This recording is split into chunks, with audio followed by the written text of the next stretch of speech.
Selamat malam Bang, perkenalkan nama saya Richard Rafael dengan NIM 11S23031 dari Prodi S1 Informatika Angkatan 2023. Pada kesempatan kali ini saya akan mempresentasikan praktikum Certan WI 10 yang berjudul First Order Logic.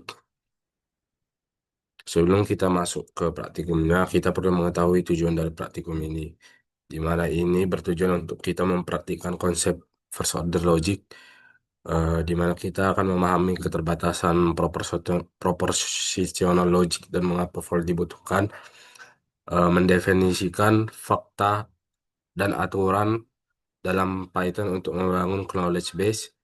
Selanjutnya, menerjemahkan pernyataan bahasa alami sederhana ke dalam representasi logika. Selanjutnya, kita akan belajar melakukan query atau inferensi terhadap KB untuk membuktikan sebuah tujuan atau goal menggunakan prinsip backward chaining. Eh, Sebelum kita melanjutkan ini, kita perlu menginstal library Canren terlebih dahulu pada CMD. Eh, Latihan pertama itu yaitu mendefinisikan fakta dan aturan sederhana, di mana kita akan memodelkan relasi keluarga sederhana, di mana kita pertama membuat file Python baru, lalu kita mengimport library yang diperlukan dan mendefinisikan relasi dan variabel. Selanjutnya, di sini terdapat definisi variabel, definisi relasi, dan juga fakta-fakta yang akan ditambahkan ke knowledge base. Selanjutnya, di sini ada aturan atau rules, di mana pada first order logic, kita mendefinisikan for all ayah X ini, right arrow orang tua ini, di mana kita menambahkan aturan ini, yaitu ini. Lalu kita melakukan inferensi atau query, di mana sekarang KB kita itu kan sudah pintar atau memiliki pengetahuan. Jadi eh, kita bisa bertanya siapa orang tua dari Andi, dan Python akan menggunakan aturan yang kita buat tadi. Ini merupakan hasilnya, di mana saya sudah bertanya. Di sini orang tua dari Andi adalah Budi dan Dewi. Anak dari Budi adalah Andi dan Citra, sedangkan kakak atau nenek dari Dedi adalah Budi dan Dewi. Latihan keduanya itu studi kasus Kolonel West, di mana ini adalah latihan inti berdasarkan studi kasus umum untuk membuktikan kriminal West, di mana kita akan menerjemahkan semua aturan dan fakta ke dalam KB Kanren. Di mana di sini terdapat di mana kita menggunakan kode dari latihan satu, tapi kita pertama mengganti relasinya dengan yang baru. Di mana di sini terdapat relasinya. Selanjutnya kita menambahkan fakta dari eh, ke knowledge base. Kita menambahkan informasi ini ke dalam knowledge base. Selanjutnya kita menambahkan aturan rules ke knowledge base, di mana ini adalah hukum dan definisi yang ada di dunia studi kasusnya. Dan di mana sini kita juga menggunakan konde dan untuk logical and antar kondisi. Selanjutnya kita melakukan query untuk membuktikan Colonel West is kriminal. Dan terbukti setelah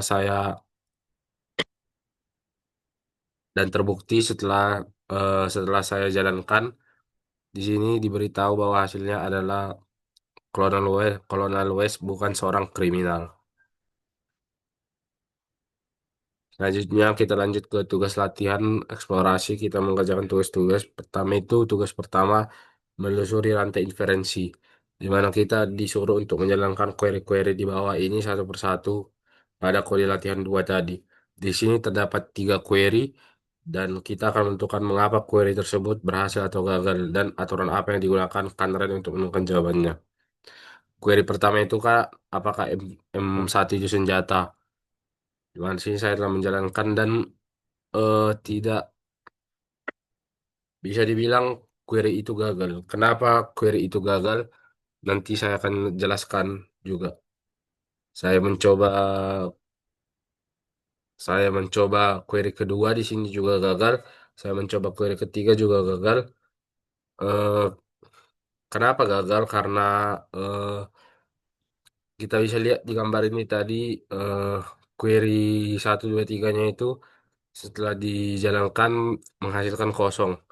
di mana Kanren tidak dapat membuktikan bahwa M1 adalah sebuah weapon berdasarkan fakta dan aturan yang sudah ada di programnya. Kenapa? Karena pertama itu, eh, apakah ada fakta langsung di weapon M1? Kita cek bagian fakta tadi, eh, di mana di situ terdapat misil M1, di mana artinya itu program mendefinisikan M1 sebagai misil, bukan sebagai weapon. Jadi tidak ada fakta seperti weapon M1. Selanjutnya, dalam logika dari contoh buku Artificial Intelligence Russell dan Norvig, terdapat aturan ini yang seharusnya ditulis sebagai rule. Misalnya, dev missile is weapon. Tetapi rule yang benar harus menggunakan implication, bukan hanya menuliskan keduanya dalam konde seperti itu. Di mana format yang benarnya itu harusnya seperti ini. Eh, Namun di kode yang tadi itu tidak ada rule yang mendeklarasikan bahwa missile adalah weapon, sehingga kadernya tidak bisa menarik kesimpulan otomatis. Tugas kedua itu menambahkan aturan baru, di mana ini menggunakan kode latihan yang pertama, di mana kita disuruh untuk mendefinisikan relasi baru bernama saudara sama dengan relation. Selanjutnya, buatlah aturan logis untuk saudara XY yang berarti X adalah saudara kandung Y. Lalu kita disuruh untuk menulis aturan tersebut ke dalam kode Kanren. Selanjutnya kita jalankan query untuk menemukan siapa saudara kandung Andi. Di sini saya telah membuatnya. Di sini saya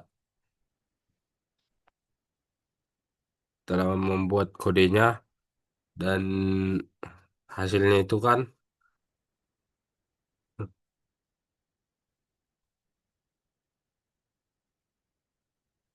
hasilnya itu adalah saudara kandung Sandi itu adalah si Siti.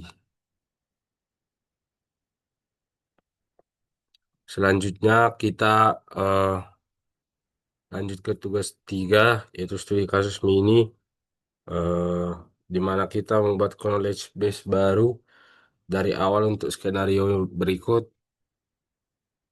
Terdapat aturan dan query-nya, di mana query-nya itu kita membuktikan siapa yang merupakan seorang karnivora.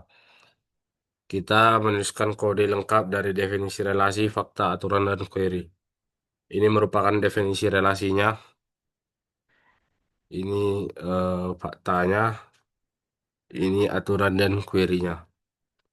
Outputnya adalah yang merupakan karnivora adalah Budi.